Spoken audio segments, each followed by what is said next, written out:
Hoy vamos a hablar de un tema peliagudo, pero muy importante, y es el acompañamiento en la muerte y el duelo.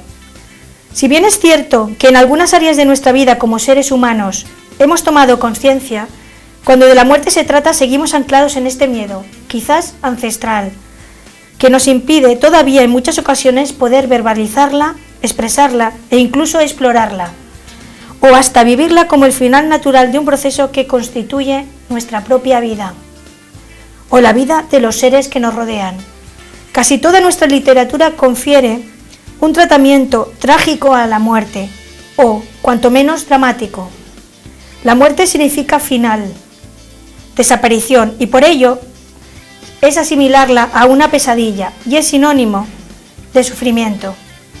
Por ello la muerte sigue siendo la realidad eternamente prohibida, negada, como aquella existencia de nuestra gran biblioteca de la vida, donde residen los libros que no nos atrevemos ni a leer ni a tocar, y no por miedo a lo que nos puedan revelar o decir, sino sobre todo por el mismo miedo a vivir. Hoy hemos vuelto a invitar a la doctora Obiols, que es doctora en filosofía y socióloga, para que nos hable de este tema tan importante del acompañamiento de la muerte y el duelo. Hola, doctora Obiols, muchas gracias por volver a nuestro programa. Gracias, Marian. Encantada de estar aquí. Bien, la verdad es que a pesar de que ha habido un crecimiento y toma de conciencia en algunas áreas y aspectos de nuestra vida como seres humanos, la muerte sigue siendo todavía para muchas personas un tabú. ¿Cuáles son las razones profundas para que esto siga siendo así? Realmente es una gran paradoja, ¿no? Digamos, porque en realidad cuando un poco reflexionas sobre esto, nos damos cuenta que ciertamente la muerte sigue siendo algo de lo que no queremos hablar. Yo digo siempre que es porque realmente es algo que no queremos vivir, ¿no? Alguien podría decir, pero ¿cómo puedes hablar de vivir la muerte? Pues la muerte es un proceso, y es un proceso que constituye, digamos, algo que importante, es el momento final de nuestra vida, ¿no? Y es importante en el sentido de que deberíamos ser valientes y querer vivirlo, ¿no? Es decir, en realidad tenemos un miedo, como decía el texto, un miedo ancestral a la muerte, porque siempre hemos evitado el hecho de querer vivirla, ¿no? Querer vivir el proceso, ¿no? A mí me llamó la atención hace varios años una asociación que se dio de acompañamiento a la muerte, que se dio por título, una asociación francesa, por cierto, se dio por título el mejor título que se podía dar, ¿no? Que es acompañar hasta la muerte, acompañar la vida, ¿no? Es decir, hasta el último momento. La idea de poner el acento en algo que queremos, que deberíamos querer vivirlo, ¿no? No rechazarlo, ¿no? Para mí está ahí la gran razón, ¿no? La razón más profunda, porque en realidad la muerte es otra cara de la vida, es decir, entendemos la muerte como el opuesto a la vida, ¿no? En realidad, muerte y vida están absolutamente involucradas, son diríamos, tienen casi la misma naturaleza, ¿no? Son dos caras exactamente de la misma moneda, ¿no? Esta es un poco la idea que yo he tenido siempre. Bien, esta percepción de la muerte como que hay que esconder, de lo que no se debe hablar, ¿puede decirse que es universal o depende del contexto sociocultural? Depende de los contextos socioculturales. La percepción sobre la muerte no es siempre la misma, ¿eh? Depende de la cultura, incluso no solamente de la cultura, sino que en la misma sociedad podemos encontrarnos grupos de personas, sectores, incluso sectores de edad, sectores geográficos, que perciben de manera distinta la muerte. No es algo universal, ¿no? Afortunadamente hay grupos de personas, sectores incluso geográficos, podríamos decir, en los pueblos pequeños, ¿no? Podríamos encontrar, es verdad que la sociedad se ha ido homogeneizando, ¿no? Pero podemos encontrar pueblos que todavía, digamos, que viven, las personas, digamos, pueden llegar a vivir de una manera distinta a la muerte. Un poco la idea es, de lo que yo he ido observando, es que en determinados sectores de la población la muerte afortunadamente no se ha desnaturalizado, ¿no? Y se vive, digamos, con naturalidad, es decir, se vive como un hecho más de la vida, ¿no? Es verdad que en sociedades más complejas, a medida que entramos en sectores y en grupos más complejos y sectores geográficos como serían el sector urbano, ¿no? La muerte se desnaturaliza en este sentido. Pero afortunadamente podemos encontrar todavía pequeñas islas donde hay una consideración a la muerte, digamos, natural. Yo siempre digo que el problema de no querer vivir la muerte como un hecho más de la vida es que hemos acabado por desnaturalizarla, por considerar que es algo que no forma parte de la vida, paradójicamente, ¿no? Es como algo, pues, en tanto que no forma parte de lo que sería lo natural, ¿no? Algo alejado de lo que es natural. Entonces hemos hecho una pirueta muy difícil, muy complicada, que es quitarle esta condición y considerarlo como algo que está fuera de lugar, ¿no? Cuando es todo lo contrario, ¿eh? La muerte es algo natural, ¿no? En este sentido. Claro. Imagino que también se nos ha complicado un poco a nivel social cuando se da tanto culto a la juventud, ¿no? O cuando en realidad no tenemos un proceso de vivir nuestra propia muerte hasta que no estás allí, al no ser que sean personas que dicen haber experienciado una muerte y después han revivido, ¿no? Exactamente, es decir, la sociedad no ofrece ni espacios ni medios, muy pocos, ¿eh? Se ha empezado en los últimos años, pero muy pocos, y algunos que aparentemente deberían realizar esta función, como probablemente saldrá el tema, no lo hacen de la forma más adecuada, ¿no? Espacios para que las personas puedan vivir esta experiencia, ¿no? Puedan preparar esta experiencia para ser vivida, ¿eh? Preparar por lo menos la experiencia para vivirla con la máxima conciencia y la máxima intensidad, ¿no? En este sentido. De momento muchas veces pensamos sobre ella y se convierte en un concepto muy intelectual, ¿no? Exactamente, es un concepto mental. Y desde ahí es bastante difícil, ¿no? Difícil, ahí está el problema. ¿Qué formas o medios tenemos en nuestra sociedad de asistencia a aquellas personas que sufren alguna enfermedad grave que puede tener su desenlace en la muerte? ¿Cuál es el enfoque de esta asistencia en el mundo sanitario? Justamente ahí está bien que haya salido esta pregunta, porque ahí justamente está un tema importante respecto a esto, ¿no? El mundo sanitario debería ser un espacio especialmente sensible a esto, ¿no? Al hecho de que muchas personas, el tránsito que pasan antes de llegar a la muerte es por un periodo, de hospitalización, ¿no? Y en realidad, el mundo sanitario tiene verdaderos déficits en este sentido, ¿no? Porque yo hice hace un tiempo una investigación al respecto y me di cuenta de que el principal obstáculo para que el mundo sanitario adquiera esta sensibilidad a nivel de incorporar profesionales que estén dispuestos a llevar a cabo un acompañamiento, equipos de personas en las que se hagan responsables de este proceso, de hacer un seguimiento de todos estos procesos. La razón importante es que el mundo es una razón global que hegemoniza a todo el mundo sanitario, y es el hecho de que el mundo sanitario se apoya exclusivamente a dar una asistencia tecnológica. Tenemos un modelo asistencial estrictamente tecnológico. Entonces esto dificulta enormemente que estos equipos puedan trabajar dentro del sistema sanitario haciendo una tarea real e intensa de acompañamiento a las personas que se les ha declarado una enfermedad grave y que tienen, en perspectiva, tienen la posibilidad de morir, de entrar, de que su cuerpo físico entre en el final de su existencia, ¿no? Como cuerpo físico, ¿no? Entonces, el trabajo de estos profesionales, que muchas veces están ahí, no siempre es un tema de que el hospital, por ejemplo, no disponga de personas, ¿no? Sino que muchas veces, aunque no siempre, los profesionales están ahí, está ahí un equipo de psicólogos, está ahí un equipo de enfermeras, están ahí un equipo de médicos especializados en terminalidad, pero no pueden desarrollar su trabajo justamente por el hecho de que están en medio de un contexto que trabaja estrictamente como modelo asistencial tecnológico. Entonces, ¿qué quiere decir esto? Que la tecnología es la que marca la pauta material.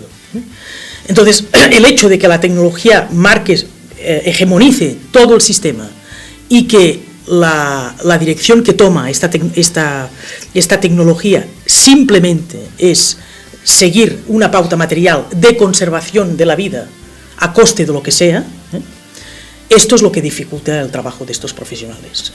Ahí se añade un factor, digamos, cuando disponemos solamente de un modelo asistencial puramente tecnológico, que es el hecho de el concepto de salud que manejamos, ¿no? La salud en este aspecto ya solamente quiere decir conservación material de la vida física. No quiere decir, por ejemplo, lo que debería querer decir también, que es preocuparse, digamos, del estado de bienestar global de la persona que está pasando por una enfermedad, se trate ya de una enfermedad terminal o no, es decir, de un proceso que va a tener un desenlace probablemente a la terminalidad, como si no, es decir, el hecho de tener este concepto de salud absolutamente planteada solamente en términos materialistas, de conservación física del cuerpo físico, digamos, también dificulta este trabajo de acompañamiento, ¿no? Por lo tanto, digamos, la dificultad esta es una dificultad añadida, digamos, a este concepto hegemónico de tecnologismo, digamos, ¿no? de sumisión a la pura tecnología. Este sería un poco el balance que yo un poco llegué a la conclusión cuando vi que en realidad en muchos espacios hospitalarios había personas, incluso en algunos casos había equipos, pero que estos equipos no podían trabajar, no podían intervenir, porque no existe la posibilidad de que pueda haber una interacción entre estos equipos, el enfermo, las familias y todo, digamos, el sistema del hospital, ¿no? Esta es un poco la idea. ¿Cuáles son los elementos fundamentales que deberían estar contenidos en todo el proceso de acompañamiento a un enfermo terminal? Terminal, sí. Yo destacaría 3 elementos básicos que no podríamos ignorar. Como mínimo, digamos, habría tres elementos básicos. Uno muy importante es el apoyo emocional. El apoyo emocional, que hay que tener en cuenta que este apoyo emocional tiene que ir dirigido no solamente al enfermo que está en un proceso de terminalidad, sino que este apoyo emocional, que tiene que plantearse en términos absolutamente afectivos, tiene que ir dirigido, ya digo, no solamente al enfermo, sino también a la familia. Incluso tiene que haber apoyo emocional y afectivo a las personas, a una parte por lo menos de las personas que tratan al enfermo, al equipo, es decir, a médicos, a los mismos médicos. El médico también, que a veces esto lo olvidamos, el médico también necesita apoyo emocional, él mismo, cuando está tratando a un enfermo, digamos, que se le ha diagnosticado, digamos, un proceso de terminalidad, ¿no? Entonces, este elemento es muy, muy importante, diríamos que es el primero. Después, en segundo lugar, otro elemento importante de acompañamiento a un proceso terminal, a un enfermo que está experimentando este proceso, es el elemento del tratamiento del dolor. Elaborar un diagnóstico sobre los procesos del dolor, bien hecho, es decir, a veces lo que acaba pasando en los hospitales es que se hacen todo tipo de diagnósticos, pero basados en lo que yo decía antes, ¿no? En esta tecnología, que de ella solamente subyace el elemento material, de conservación física del cuerpo, ¿no? Y en cambio, lo que sería una diagnosis sobre el tratamiento y los procesos de dolor del enfermo, para suavizar y hasta el punto de eliminar el dolor, porque hoy en día tenemos los medios incluso tecnológicos para eliminar el dolor, se ignora, completamente se deja de lado y se dejan de hacer estas diagnosis. Esto es un segundo elemento muy importante. Y para mí hay un tercer elemento, a través del cual muchas veces que no se aplica y por ello se llega a contradicciones flagrantes en este tipo de procesos, que es el cuidar también las prescripciones médicas respecto a los hábitos del enfermo. Por ejemplo, a nivel de comida, a nivel de movimiento, de limpieza, etc. Ejemplos de estas contradicciones a las cuales acabo de aludir es que muchas veces, como este elemento es inexistente, no se hace, pues ¿qué pasa? Pues que un enfermo muere un día X y al día anterior todavía tenía una prescripción médica de alimentarse con comida sólida y líquida, muchas veces incluso sólida, lo cual es una contradicción que no tiene sentido, ¿no? Estos 3 elementos para mí me parecen que son básicos. ¿Por qué no están presentes? Un poco por la razón que he dicho antes, ¿no? En el mundo sanitario tenemos un modelo tecnológico. Y otro elemento que no hay que olvidar también derivado de todo esto, de que este modelo dificulta la aplicación de estos tres elementos básicos de lo que tendría que constituir el acompañamiento a terminales, es el hecho también de que el modelo tecnológico no favorece en absoluto que la muerte deje de ser un tabú. Es decir, es un espacio hegemónico que contribuye directamente a que la muerte siga siendo el proceso, digamos, del morir, que como yo decía al principio, para mí es un proceso que forma parte de la vida misma, no contribuye en absoluto a que deje de ser un tabú, sino que contribuye a lo contrario. Es decir, escondiéndose bajo la tecnología y la materialidad, la muerte sigue siendo algo tapado en los mismos hospitales, hasta el punto de que muchas veces te encuentras que no solamente que las personas que deberían encargarse de esto no pueden trabajar, sino que en el conjunto del personal profesional sanitario hay una ignorancia absoluta sobre estos temas, ¿no? de lo más radical sobre estos temas, ¿no? Existen, por otra parte, espacios y grupos de asistencia y apoyo a los familiares que han perdido a seres queridos. ¿Cómo se desarrolla esta asistencia? Existen evidentemente los grupos de apoyo y profesionales que dan soporte emocional a lo que diríamos a los familiares y por lo tanto como grupos de duelo. Esto existe evidentemente hace no solamente años, sino que podríamos hablar que en nuestro país por lo menos existen desde hace un par de décadas, sino más. Pero el trabajo de los grupos de duelo, a mi modo de ver y por lo que yo he estado observando e investigando, es un trabajo que está desconectado. Es un trabajo que está desconectado, para empezar, del acompañamiento, digamos, del enfermo, la persona que ha fallecido, si es que ha vivido, que no siempre es el caso, pero cuando ha vivido un proceso de terminalidad o en casa o en el hospital. Por lo tanto, es un trabajo desconectado a este nivel de lo que ha ocurrido antes. Y es un trabajo prácticamente que se ha ido enfocando exclusivamente a lo que es el dolor del familiar, digamos, ¿no? Olvidando que este dolor del familiar tiene una parte previa, que es justamente la parte, digamos, de cuando el familiar ha vivido con la persona que ha fallecido, en la etapa del hospital, o de la enfermedad en casa, o en la enfermedad en el hospital. Exceptuando evidentemente que hay casos de muerte repentina, que es otro tema. Pero los grupos de duelo focalizan exclusivamente este acompañamiento familiar, que no digo que no sea importante, pero no hay que olvidar que este familiar que está pasando por esta experiencia de dolor tiene un capítulo previo, digamos, que es cuando ha habido la presencia del familiar que estaba viviendo el proceso del morir, ¿no? En este sentido. Entonces, es un acompañamiento al dolor, digamos, excesivamente concentrado en la etapa posterior. Esto por un lado. Y después, por otro lado, también yo añadiría que los grupos de duelo han un poco, digamos, burlado o traicionado, no sé si decirlo tanto así, pero evitado un poco la razón de las personas que habían fundado estos grupos, ¿no? Es decir, que básicamente, bueno, una de las personas importantes que ha sido madre, digamos, y fundadora de los grupos de duelo fue la doctora Kubler-Ross.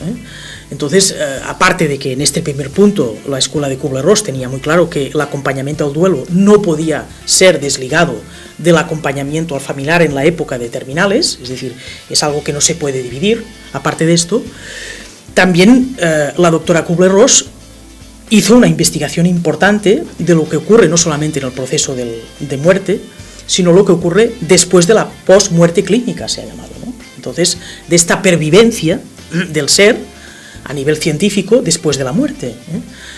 No solamente la Kubler-Ross, sino que ha habido varios médicos, digamos, que han hecho estas investigaciones, digamos, de que, bueno, podemos hoy saber, tenemos datos suficientes desde la medicina cuántica, desde la física cuántica, desde varias ciencias, de que hay una pervivencia de lo que son los cuerpos sutiles, ¿no? Y eso ya, a fecha de hoy, plantear esto como un misterio, desde luego podemos seguir haciéndolo, pero estamos ignorando datos importantes de la ciencia a partir de ahí, ¿no? Entonces, en estos grupos de duelo, muchas veces lo que ha pasado, que es conectando con la pregunta que me hacías, es que han olvidado este aspecto. Entonces, se ha olvidado todo el aspecto de cosmovisión espiritual, digamos, que ha de formar parte también del acompañamiento. Evidentemente puede ser una cosmovisión espiritual que niegue la continuidad, por supuesto, pero es que ni se tratan las cosmovisiones, se contemplan las cosmovisiones que no niegan la continuación como las que la niegan, es decir, no se abre la puerta allí en ningún sentido. Por lo tanto, se ignora toda esta parte, ¿no? Entonces, yo digo un poco que estos grupos de duelo han dejado de ser grupos de apoyo de duelo para convertirse en grupos de acompañamiento al drama, que es un poco distinto. Entonces, acompañar el duelo es acompañar a la persona haciéndole un seguimiento, sosteniéndole, asistiéndole en su dolor y acompañándolo en sus etapas, empatizando con su dolor. Y otra cosa es focalizar el acompañamiento solamente en el dolor y no dar expectativas de otros elementos, no dar instrumentos a partir de ahí. Visiones distintas, posibilidades, etcétera, y información muchas veces científica. En estos grupos de duelo no se da información, en la mayoría de los casos, no se da, por ejemplo, información científica sobre lo que sabemos a partir de lo que ocurre a partir de la posmuerte clínica, en este sentido. Según este enfoque de que hablabas de la doctora Kubler-Ross, ¿cuál sería esta diferencia entre lo que es realidad y lo que es real? La diferencia entre realidad y lo real, exactamente, lo que podemos percibir de alguna manera y lo que no, de alguna forma, lo que no llegamos a percibir. En este sentido, lo que ha ido demostrando la ciencia en este aspecto, ¿no? Es decir, existen datos científicos, evidentemente, que hay mucho más, que existe mucho más de lo que podemos percibir con nuestros sentidos externos, en este aspecto. Esto se debería hablar también en los grupos de duelo, porque al fin y al cabo son datos científicos. Y las personas, no solamente he citado a la doctora Kubler-Ross, pero las personas que han enfatizado y han puesto el acento en el acompañamiento en el duelo, empezaron por dar datos en este sentido. Hay mucha gente que dice, a mí me interesa la doctora Ross por toda la escuela que creó en relación a la atención a enfermos terminales, pero ya no me interesa la doctora Kubler-Ross cuando empieza a hablar de la posmuerte clínica. Bueno, es que la doctora Ross, la escuela que creó la doctora Ross, no es divisible. Es decir, hay una conexión entre un aspecto y otro, ¿no? Entonces, la diferencia que ella sostenía entre realidad y la real, que se decía, lo real es lo que está mucho más allá de lo que podemos realmente percibir. Está mucho más allá de lo que podemos percibir, sobre todo en el sentido material del término. Esto lo estableció ella y a partir de ahí fundó su escuela. Por lo tanto, debemos hablar también de lo real, no solamente sobre la realidad que se nos manifiesta, ¿no? Nos quedan unos minutitos. Te voy a hacer dos preguntas, no sé si vas a poder responderlas, aunque sea brevemente, que creo que son importantes. Una es, ¿cómo podemos aprender de esta realidad? Y la otra sería, ¿es cierto que podemos crecer a partir de la muerte de un ser querido? Por supuesto que podemos aprender. Empezaré por la primera que me hacías, ¿no? ¿Cómo podemos aprender de la realidad de la muerte, te referías? Bueno, precisamente la primera cosa que yo creo que nos enseña la muerte es saber vivir, prepararnos de alguna manera para vivir esta paradoja. Es decir, tener la intención, digamos, y no desde el drama, ni mucho menos, porque tenemos datos que hoy en día suficientes a nivel científico para no hacer de la muerte un drama. Es decir, tenemos datos sobre que, concretamente, sobre que la muerte significa, la muerte que conocemos significa la muerte del cuerpo denso, dicho así, pero que hay una pervivencia de los cuerpos sutiles. Esto hoy tenemos datos desde la ciencia, no son datos desde la religión ni desde las tradiciones espirituales, que están muy bien y las respeto, sino que son datos de la ciencia. Por lo tanto, tener en cuenta este dato y saber a partir de ahí que evidentemente la despedida de un cuerpo físico, de un ser querido, implica hacer un duelo, pero no hacer un drama.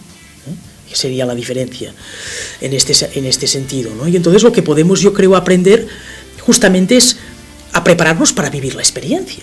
Hoy tenemos los instrumentos justamente para querer vivir la experiencia, porque ya no es exactamente un misterio lo que ocurre después de la muerte, ¿no? Y la otra pregunta, si podemos aprender de la muerte de un ser querido, yo digo siempre, porque hasta fecha de hoy, a mí, y por lo que no solamente a mí, sino por lo que he compartido con otras personas, cuando muere un ser querido, esta muerte transforma. Transforma el espacio, el entorno, tu visión de las cosas. Esta muerte, una muerte de un ser querido, siempre es capaz de transformar tu mundo, de cambiar tu percepción, tu forma de ver. Es un acto precipitante de transformación. Por lo tanto, de un acto precipitante de transformación siempre se aprende en este aspecto. Se ha acabado el tiempo. Te quiero agradecer que hayas vuelto de nuevo a este programa. Siempre es un placer hablar contigo. Tus reflexiones yo creo que son Muchas bonitas gracias, Marian. y que podemos aprender mucho de ellas. Muchas gracias por invitarme. Hasta ya pronto. Lo sabes.